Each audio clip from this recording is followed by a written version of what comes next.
গৌরহরি আমার শ্রীমন মহাপ্রভু, সচিমায়ের একমাত্র আদরের দুলালিয়া, বিষ্ণু প্রিয়াজির প্রাণ বধুয়া, নদিয়া নবদ্বীপের সমস্ত গৌর পার্ষদ গৌর ভক্তবৃন্দের মনোরঞ্জনকারী মনপ্রাণ হরণকারী আমার শ্রীমন মহাপ্রভু।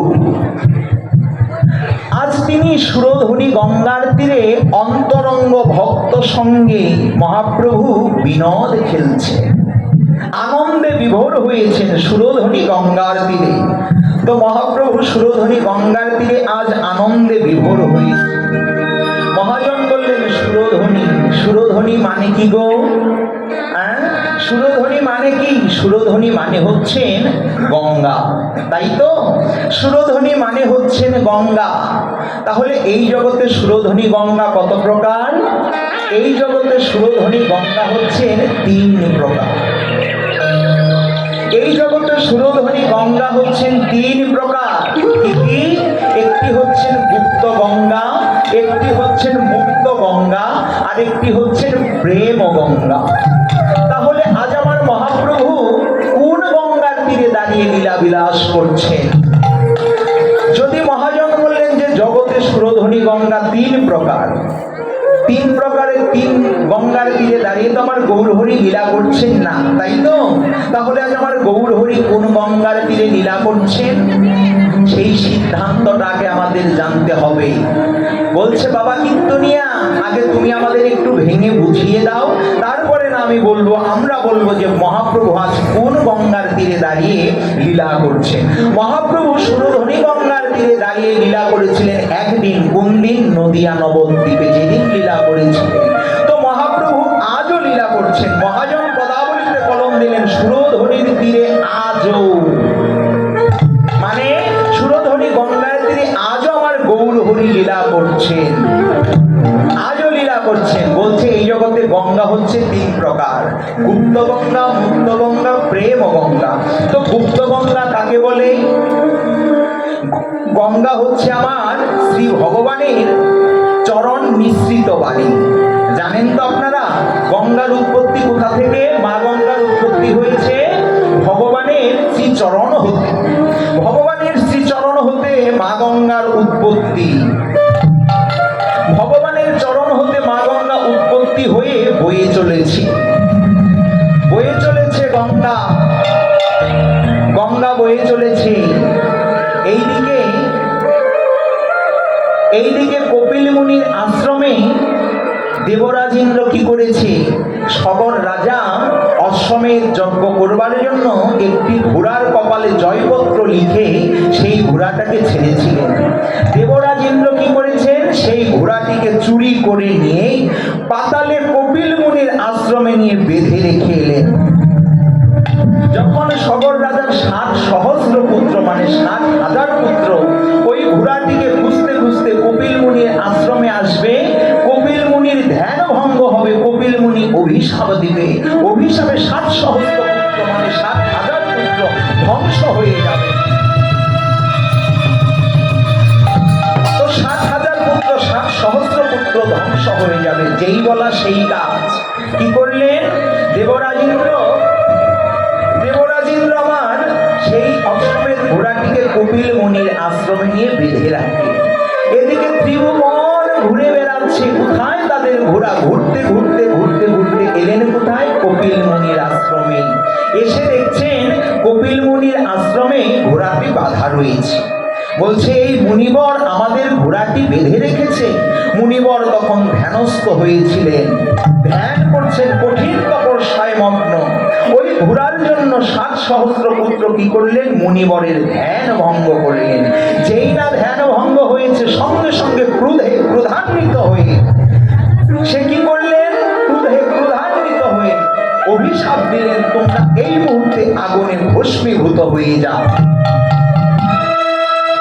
এই মুহূর্তে আগুনে ভস্মীভূত হয়ে যাও। সঙ্গে সঙ্গে কপিল মুনির 60 সহস্র পুত্র, মানে 60,000 পুত্র আগুনে পুড়ে ছাই হয়ে গেল, মানে ভস্মীভূত হয়ে গেলেন। ভস্মীভূত হয়ে গেলেন। এই কথাটা জানতে পারলেন কে? সগর রাজা। তো এসে বলছেন, মুনিবর, মুনিবর আপনার রোষানলে ক্রোধানলে আমার 60 সহস্র পুত্র যে ভস্মীভূত হলো, এই 60 সহস্র পুত্রের মুক্তির উপায় কি? মুক্তির উপায় কি? মুক্তির উপায় তুমি বলে দাও। কপিল মুনি বললেন, মহারাজ, তুমি যদি পতিত কৃপাবনী মা গঙ্গাকে এই পৃথিবীর বুকে আনয়ন করতে পারো, সেই পবিত্র গঙ্গার স্পর্শে তোমার 60 সহস্র পুত্রের মুক্তি লাভ হবে। মুক্তি লাভ হবে। যেই বলা সেই কাজ। কপিল মুনির কথায় সবর রাজা গভীর তপস্যা শুরু করলেন। দিন যায়, কাল যায়, মাস যায়, বৎসর যায়, কিন্তু তিনি পারলেন না। তার পুত্র দিলীপ বা দিবি এসে তপস্যা করলেন, সেও পারলেন না। দিবীরের পুত্র ভগীরথ এসে তপস্যা করছেন। তপস্যা করে সেই পতিত কৃপাবনী মা গঙ্গাকে যখন পৃথিবীর বুকে আনয়ন করছেন, তখন সৃষ্টিকর্তা পিতামহ ব্রহ্মা দেখলেন গঙ্গার বেগ বড়, ক্রুদ্ধ গতি গঙ্গার। এই গঙ্গার বেগ যদি বসুন্ধরার বুকে প্রবাহিত হয়, সৃষ্টি বিনাশ হয়ে যাবে। বসুন্ধরা গঙ্গার বেগকে সংযত করতে পারবে না, সহ্য করতে পারবে না। তাই সৃষ্টিকর্তা পিতামহ ব্রহ্মা কি করলেন, সঙ্গে সঙ্গে ওই মা গঙ্গাকে, ব্রহ্মার হাতে যে কমণ্ডল থাকে না, ব্রহ্মার হাতে কি থাকে, করঙ্গ থাকে, তাই তো জানেন তো আপনারা। সৃষ্টিকর্তা পিতামহ ব্রহ্মার হাতে করঙ্গ থাকে। বেশ, সেই করঙ্গের মধ্যে মা গঙ্গাকে আবদ্ধ করে রাখলেন। সেই হতে গঙ্গা হয়ে গেল গুপ্ত। সেই হতে গঙ্গা হয়ে গেল গুপ্ত। তো সেই গুপ্ত গঙ্গারূপে তিনি আজও বয়ে চলেছেন কোথায়? স্বর্গে। স্বর্গে কিন্তু তাকে কেউ গঙ্গা বলে না। তাহলে কি বলে? স্বর্গধামে, স্বর্গে কেউ তাকে গঙ্গা বলে না। স্বর্গে তার নাম হচ্ছে অলকানন্দা বা মন্দাকিনী। তো অলকানন্দা বা মন্দাকিনী রূপে বয়ে চলেছে স্বর্গে। এবার মুক্তির উপায় কি? এবার সৃষ্টিকর্তা পিতামহ ব্রহ্মার কাছে গিয়ে বললেন যে, মুনিবর, পিতামহ ব্রহ্মা, ওই মা গঙ্গা যদি পৃথিবীর বুকে পতিত না হয়, পৃথিবীর বুকে যদি বয়ে না চলে, আমার পূর্বপুরুষেরা কোনোদিন মুক্তি লাভ করতে পারবে। এবার গভীর তপস্যা করে ভগীরথ মা গঙ্গার স্তব স্তুতি পাঠ করে সন্তুষ্ট করে মা গঙ্গাকে পৃথিবীতে নিয়ে আসলেন। পিতামহ ব্রহ্মা দেখলেন এতেও তো রক্ষা নেই, এতেও তো রক্ষা নেই। তখন বললেন, ভগীরথ, ও ভগীরথ, শুনো, গঙ্গার বেগ, গঙ্গার গতি বড়। সেই বেগ বসুন্ধরা সইতে পারবে না। গঙ্গার বেগকে সংযত করতে পারে কে? দেবাদিদেব মহেশ্বর। দেবাদিদেব মহেশ্বর মহাদেব, তুমি মহেশ্বরের তপস্যা করো। মহেশ্বর যদি গঙ্গার বেগ সংযত করতে পারে। এবার কি করলেন ভগীরথ? সৃষ্টিকর্তা পিতামহ ব্রহ্মার কথা শুনে মহেশ্বরের স্তব স্তুতি করতে লাগলেন। মহেশ্বর সন্তুষ্ট হয়ে ভগীরথকে বললেন, ভগীরথ, তুমি মা গঙ্গাকে পৃথিবীতে আনয়ন করো, আমি গঙ্গার বেগকে সংযত করব।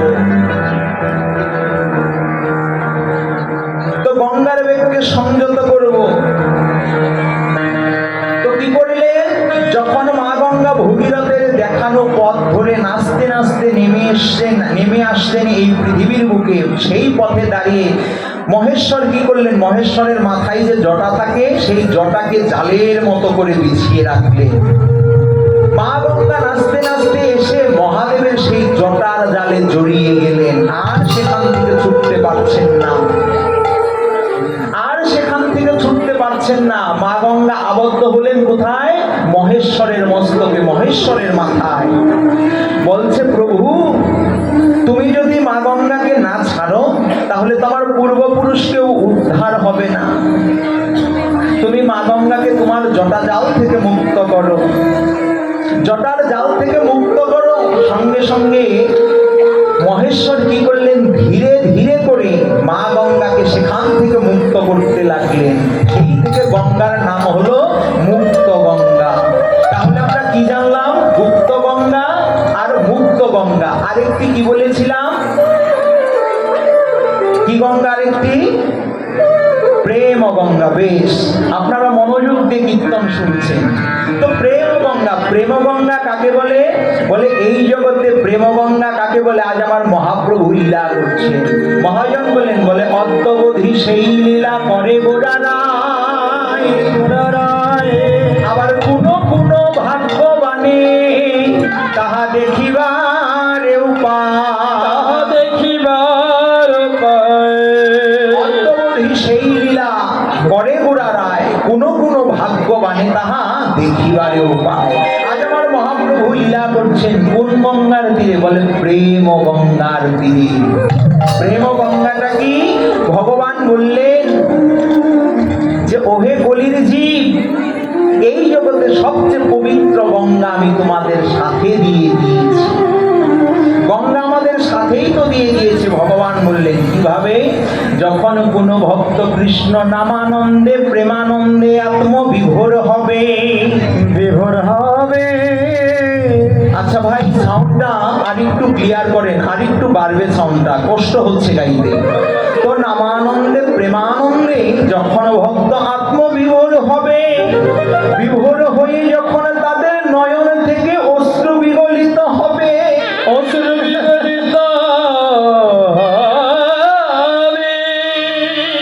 যখন নয়ন ধারা বয়ে চলবে, বেশ নয়ন ধারা যখন বয়ে চলবে, তখন জানবে প্রেম গঙ্গা প্রবাহিত হচ্ছে।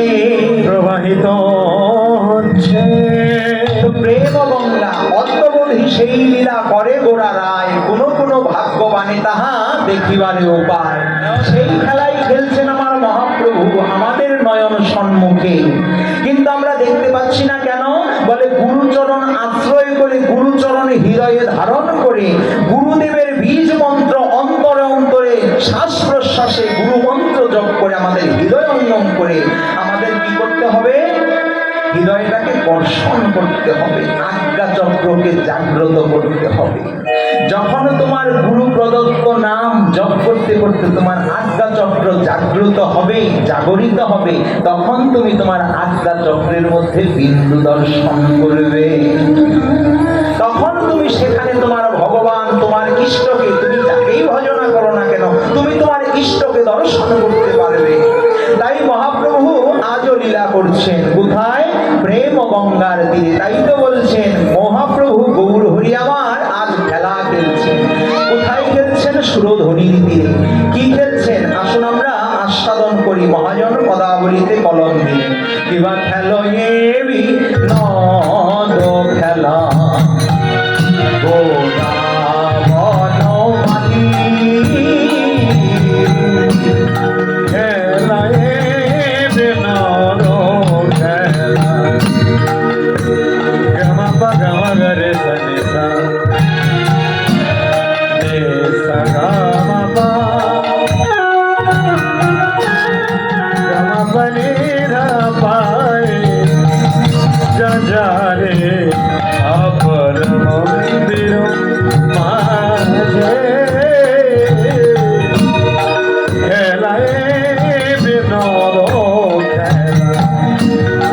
গোরা বনমালী,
আজ অন্তরঙ্গ ভক্তের সঙ্গে বিনোদ খেলা খেলছে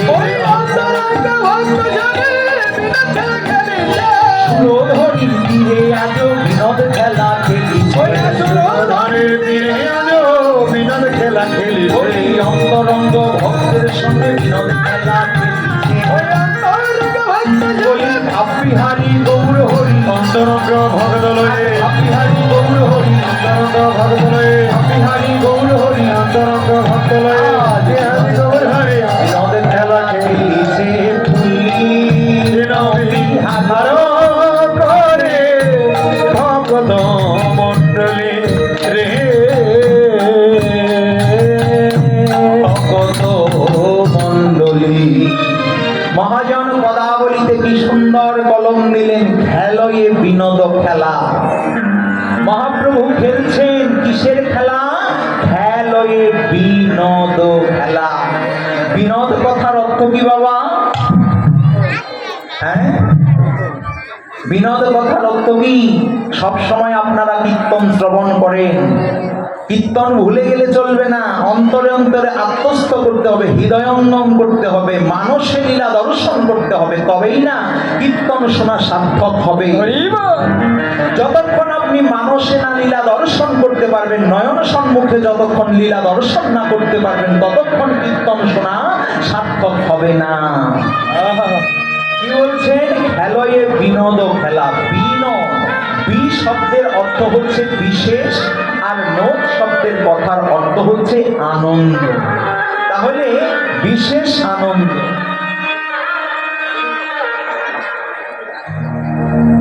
তো বিশেষ আনন্দ বলছে কোন খেলায় বিশেষ আনন্দ হয়?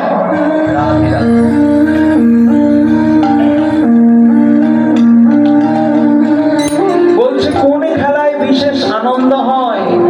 এই জগতে সবাই তো খেলে, এই জগতে খেলবার মধ্যে দুটি পক্ষ থাকে।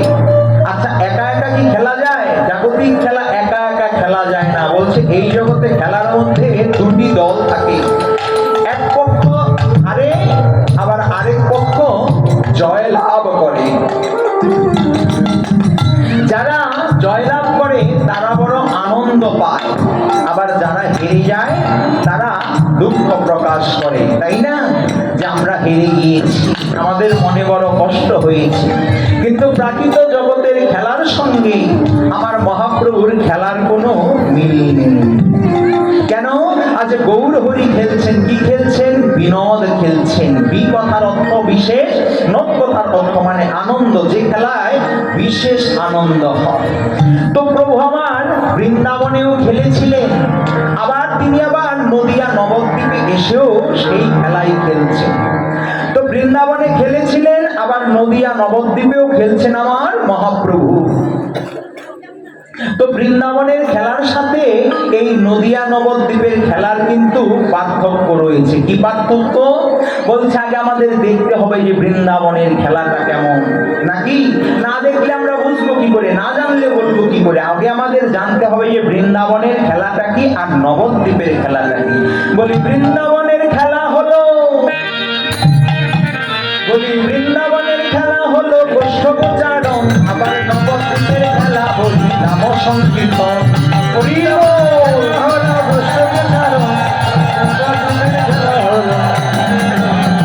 বৃন্দাবনের খেলা হলো গোষ্ঠোপচারণ, আবার নবদ্বীপের খেলা হলি নাম সংকীর্তন। বৃন্দাবনের খেলা হলো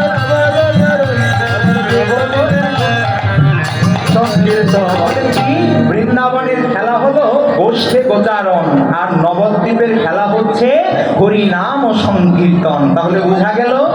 শুধু তাই নয়, আবার বললেন, বলছে বৃন্দাবনের খেলা হলো মাঠে দৌড়া দৌড়ি, নবদ্বীপের খেলা হলো ধুলাই গড়া দৌড়ি।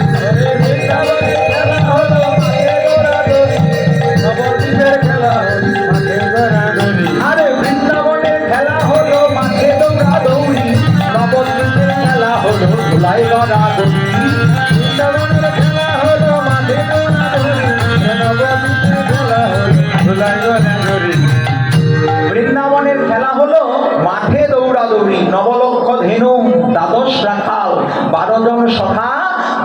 জন উপসখা, এই 12 জন সখা, দাদা বলাই আর ভগবান শ্রীকৃষ্ণ, 24 আর 2 26 জন। তো সবাই মিলে দৌড়দৌড়ি ছুটোছুটি হই হুল্লো করা হচ্ছেন বৃন্দাবনের খেলা। কিন্তু নদিয়া নবদ্বীপের খেলা কিন্তু তা নয়। বলছে নদিয়া নবদ্বীপের খেলা হলো ধুলায় গড়াগড়ি যাওয়া। এই জগতে, প্রাকৃত জগতের খেলার মধ্যে জয় পরাজয় আছে, কিন্তু ইহজাগতিক খেলার মধ্যে জয় পরাজয় আছে। সেখানে একা একা খেলা যায় না, কয়েকজনের সমন্বিত হয়ে তারপরে সেই খেলা খেলতে হয়। আর আমার গৌর হরি বলছেন, ওগো কলিহত জি, ওগো কলির জি, বলছে হরি নামের খেলা এমনই খেলা, এমনই খেলা, সেই খেলার কোনো জয় পরাজয় না, কোনো জয় পরাজয় নাই, সেই খেলার কোনো পক্ষ বিপক্ষ লাগে না, লাগে না। সেই খেলা তোমরা একা একাও খেলতে পারো, আবার সমন্বিত ভাবেও খেলতে পারো, 2, 4, 5, 10 জনেও খেলতে পারো, 600, 1000 লোকের মধ্যেও খেলতে পারো। সেই খেলা খেলতে পারো। বলছে জাগতিক জগতের খেলায় হারে, কিন্তু হরিনামের খেলায় তো বাবা কেউ হারে না,